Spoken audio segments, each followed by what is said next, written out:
Serena Byer here, also known as Casey Hoop Girl. I'm a hoop dance artist and entertainer, a hula hoop fitness and dance instructor. I host hula hoop parties for all occasions and, believe me, all ages.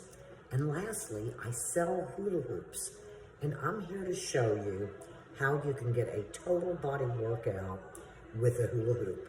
And you know, if you are bored with working out, tired of redundancy, having a hard time motivating yourself, then hula hooping might be something that you might want to try.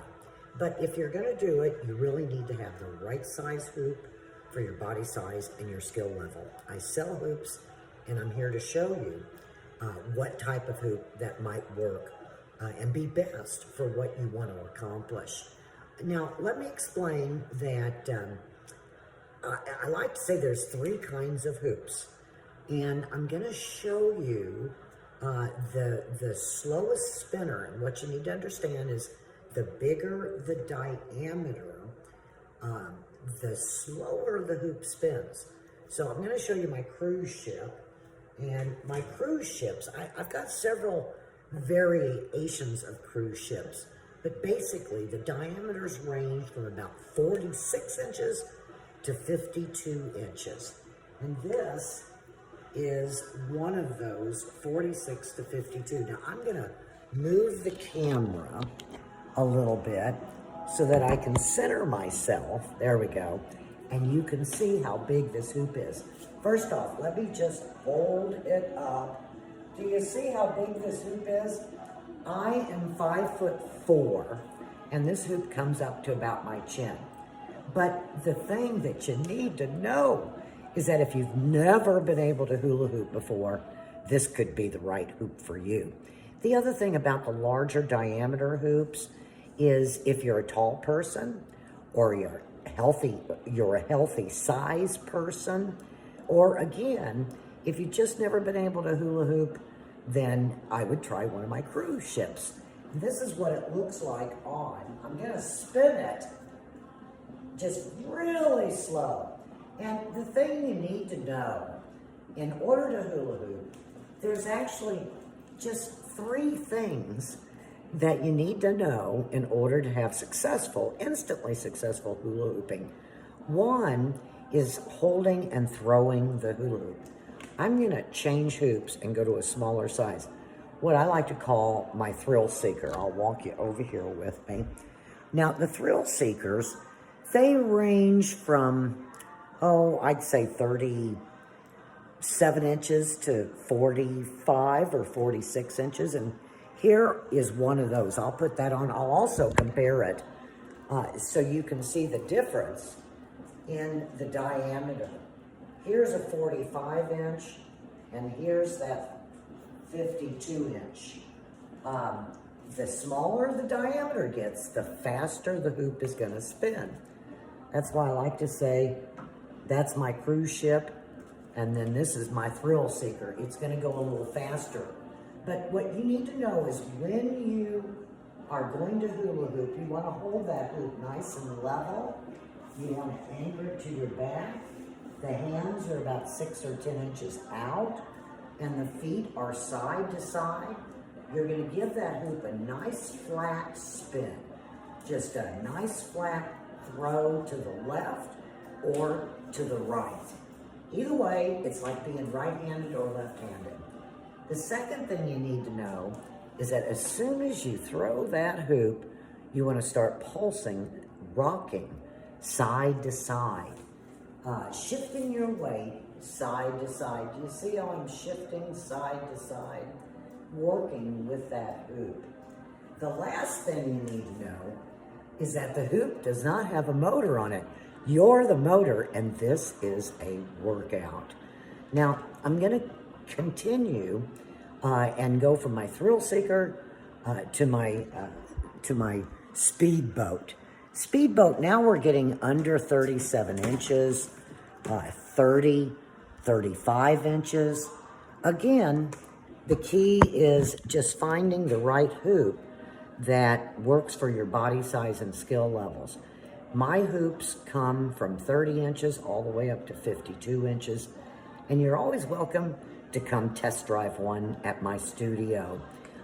Here we are with a smaller. I'm going to continue to compare these diameters so you can see what a difference it makes. Do you see now? We've got our cruise ship way down here, our thrill seeker, and now our speedboat. And when I put the speedboat on, it's going to go a little faster.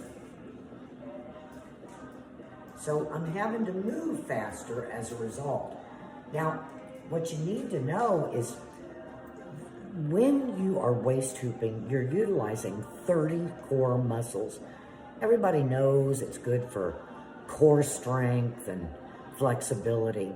But what people don't know is there is a hoop skill for practically every muscle in your body. If you want to, that leads me to the last hoop, and that's the hoop that we use well, you can waist hoop with it if you're a good waist hooper, but otherwise most people use the Poly Pro as a method of improving their arm strength, toning, working hand-eye, and speed and agility. Let me just show you one of those.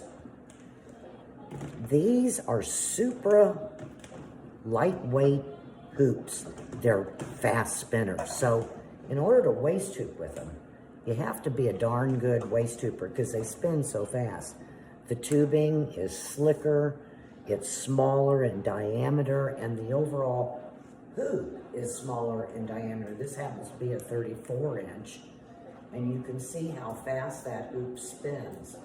Gotta move faster, but what we use these hoops for, besides waist hooping, is working the arms, hand-to-eye, speed, and agility. And for example, simple moves, such as what we call a body pass, wrapping it around the body. As that hoop goes around my body, I'm tensing that muscle up, almost like isometric muscle workout. If you want to work this whole shoulder, you might try this particular skill, learn this skill. Now, I teach classes. I have 5 classes a week, so you're always welcome to come to the class. They're only $10, includes use of all the hoops, and I always bring new hoops in case anybody wants to buy one and work out at home. Hand-to-eye, with this type of hoop, this is an example of hand-to-eye and speed and agility. If you want to learn to improve your hand-to-eye and speed and agility, simple little skill like this. Now, this is the baby stage of what we call a hoop trick called a break. Here's the advanced stage of a break. If you want to work your arms, your hand-to-eye, your speed and agility, work on these breaks. And you're just working that whole shoulder, arms, and then, like I said, hand-to-eye. Now, the hoops that I sell, they're $1 an inch, basically. But I always round down to the next lower 5. So if you need a 38-inch hoop, the price on that's going to be $35. If you're looking at a 52-inch hoop, it's $50. But the nice thing about a hoop is that it's affordable, it's portable. You know, this time of the year, it's getting dark, it's cold, it's hard to motivate yourself to leave the house. You don't have to leave the house with a hoop. Move a couple of lamps, move a chair. You know, with most hoops, you only need about 4 feet of space. But with a 50-inch or a 46-inch, you're going to need a little bit more. But the nice thing is that you don't have to leave the home. Or if it's a nice day, you can enjoy hooping outside.